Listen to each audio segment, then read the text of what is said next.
Okay, so before we get started then talking about why low code is the best place to start with AI, for those of us that haven't met, my name is Rosie Djurovic.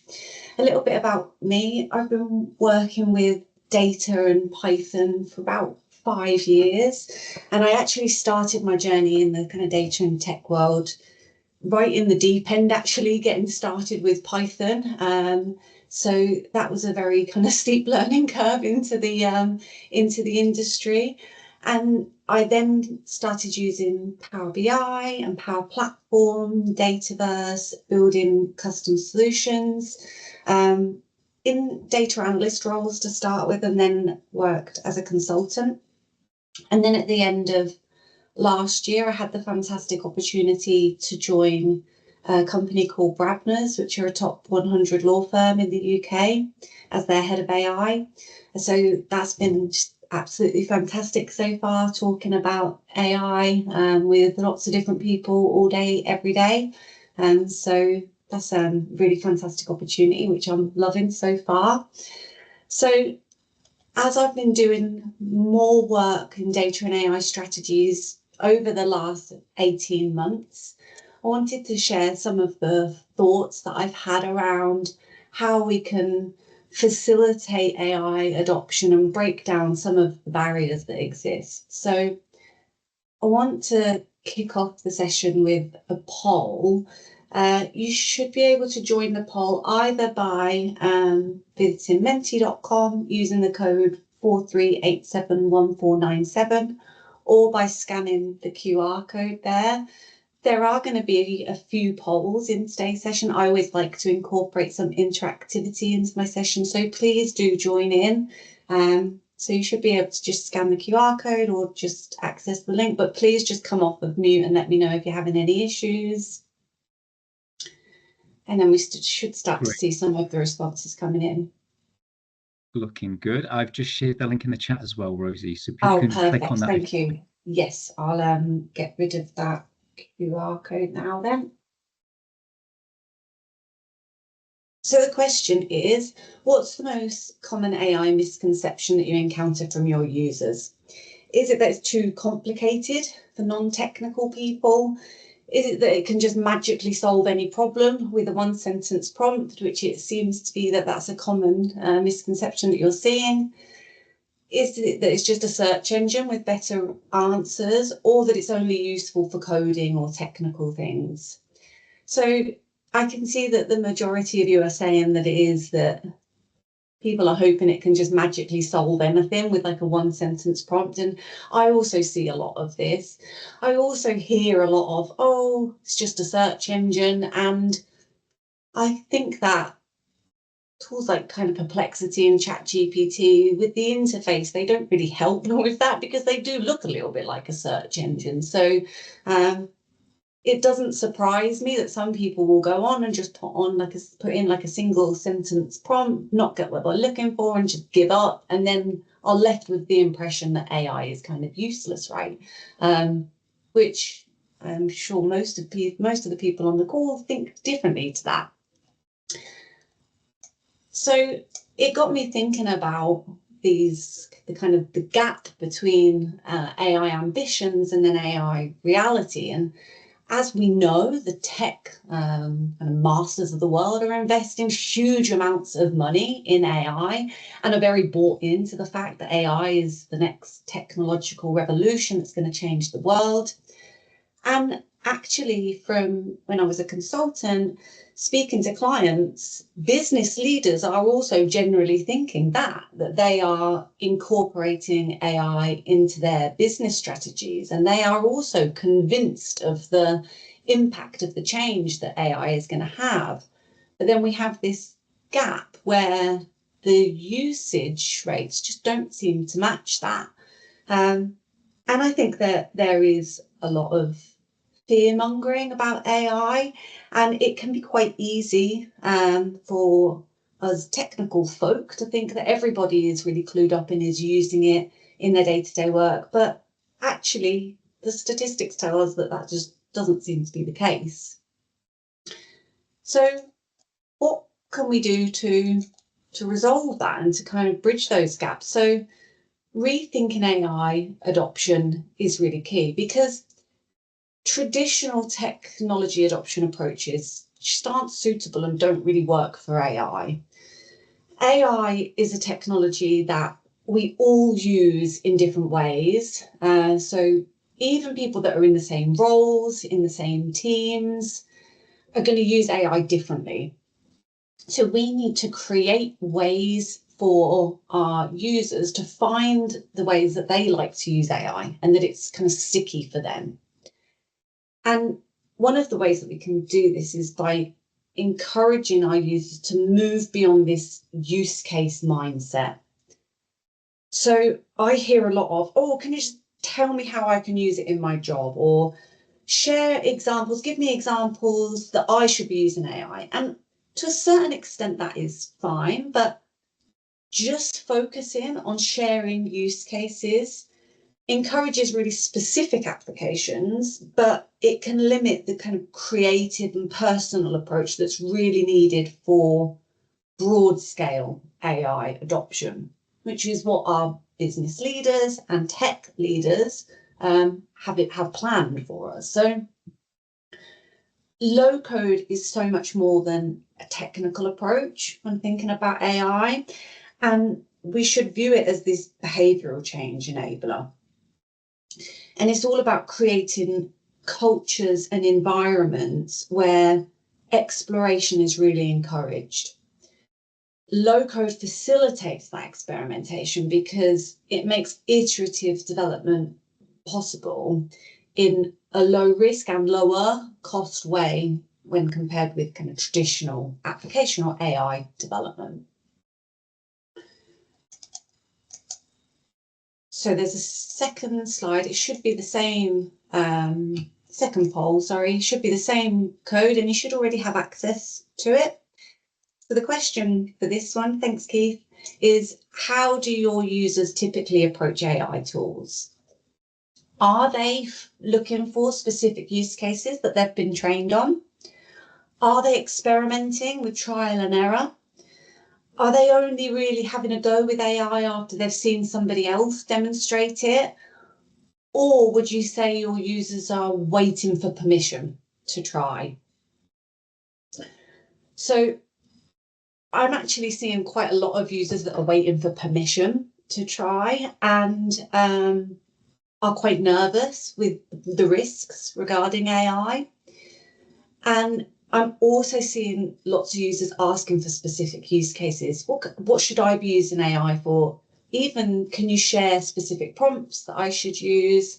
And as I mentioned, this is one way to demonstrate some of the value that AI has and can deliver, but it does restrict that creative approach that's required. So it's great actually to see that your users are experimenting and are kind of just taking that trial and error approach. What I've been thinking a lot about is creating these safe spaces for that experimentation, creating environments where trial and error is really encouraged and embraced. So how do we go about creating those safe spaces?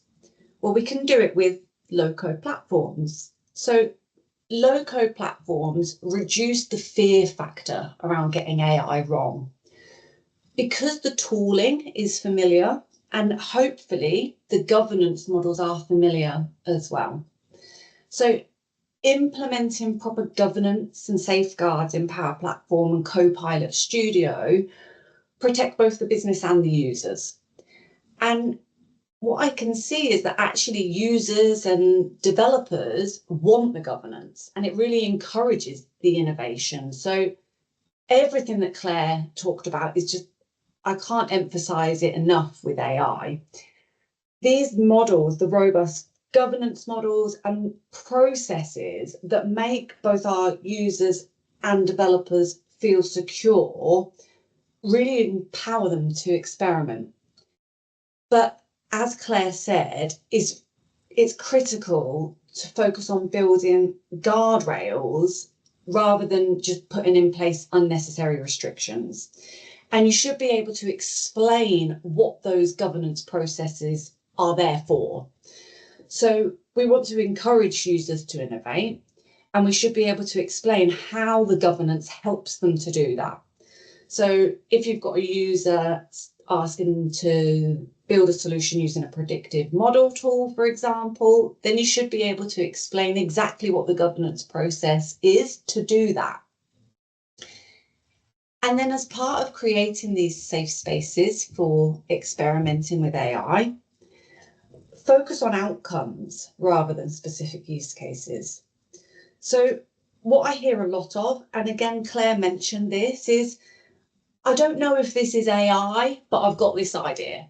Well, what I would say is it doesn't matter if it isn't AI.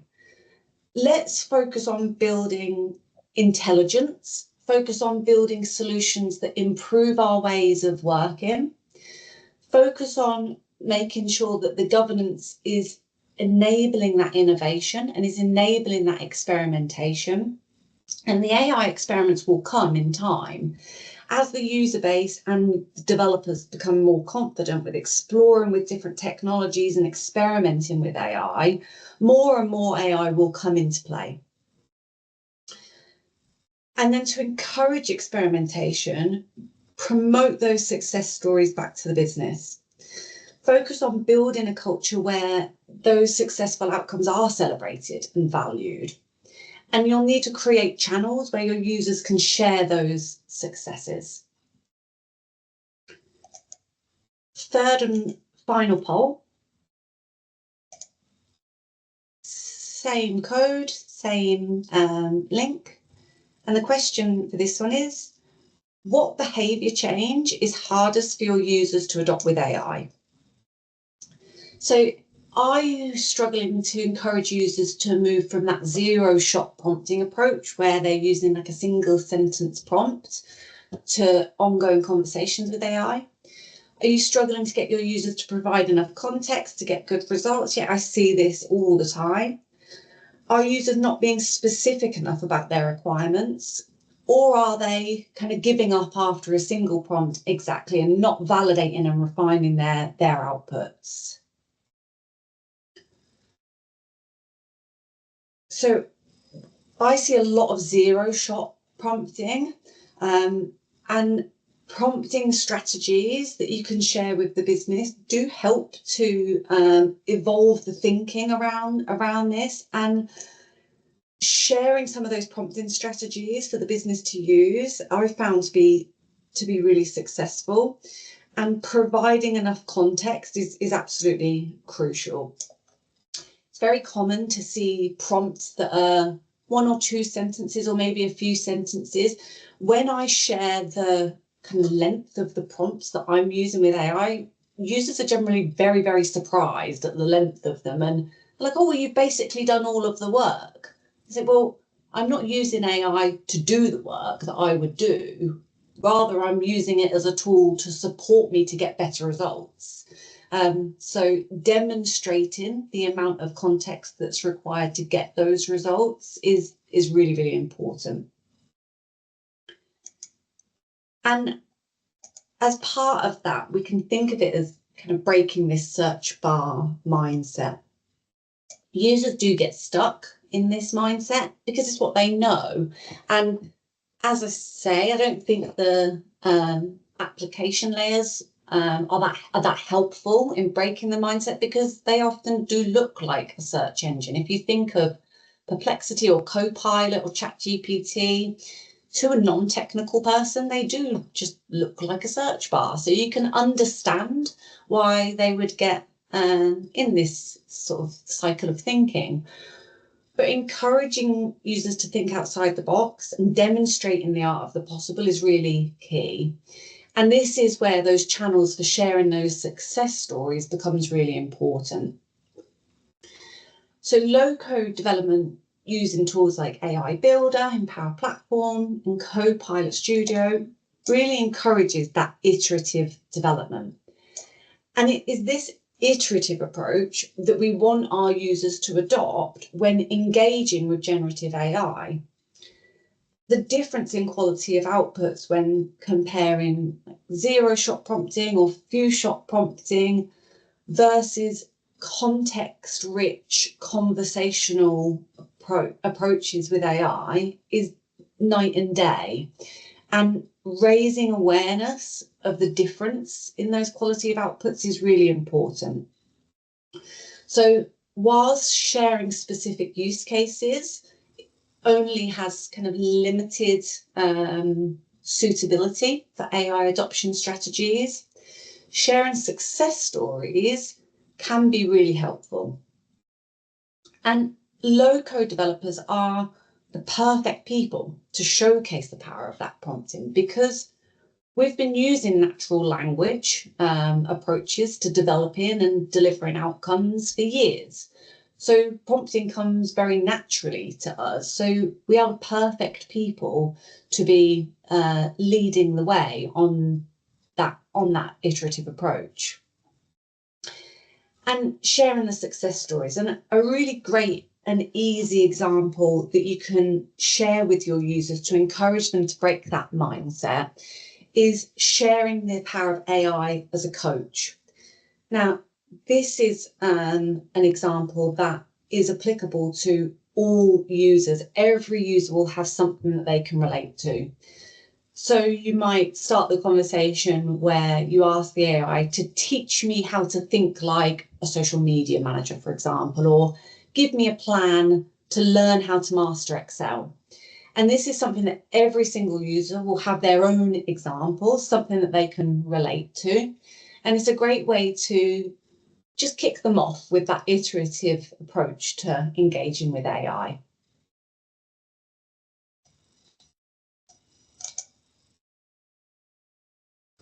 And this low-code approach to AI adoption helps to address a really important topic that keeps coming up in conversations that I have with the AI community, with consultants, and it is around AI and the change in value perception. So AI has made technical know-how and technical knowledge increasingly available to technical and non-technical people, which really shifts the focus away from time spent to value delivered. Whereas previously, with traditional development, even traditional low-code development, value was measured in development hours. But now low-code has really accelerated that shift from time spent to business outcomes and business impact. And users and clients are less interested in how you got there. So focusing on the business problem and taking that outcome-based approach is crucial. Low-code platforms give us the flexibility to solve problems in many, many ways, but it is also important to recognise when they're not suitable. So if you're looking to develop a knowledge-based AI system, for example, then you're probably not going to use Dataverse. And this is where this outcome-based approach and a creative problem-solving attitude, rather than focusing on specific technologies, is really crucial, as well as considering this kind of broader low-code approach. AI means that the expectation of our clients is changing, and clients don't just want a developer, they want someone that they can innovate with and that's going to help them to innovate and give them the tools and the kind of freedom to innovate with them. And we are, as low-code developers, perfectly positioned to be those partners because we're already working with evolving, iterating requirements. We're already solving problems in creative ways. So we're well positioned to support our clients and our users to go on this innovation exploration journey. So before I finish, I just wanted to share a few tools that I hope that you might find useful, or you might not be familiar with, or if you are familiar with, to share some of the tools that I use very regularly. So if you're interested in incorporating AI into your existing Power Platform solutions, Or maybe you want to use your existing low-code skills to build some custom AI solutions. Potentially, you're thinking about becoming an AI developer. And then these are just a few of the fantastic tools that I use very regularly in my personal projects. So Crew AI is a really great platform for multi-agent orchestration and automation. Cursor is an IDE, and it's absolutely amazing AI driven IDE. And I honestly do not know how I ever built a pro code project without it. It speeds up development enormously. If you're interested in enhancing your coding skills and you want to learn on the job, Cursor is just absolutely amazing. It works across your whole project.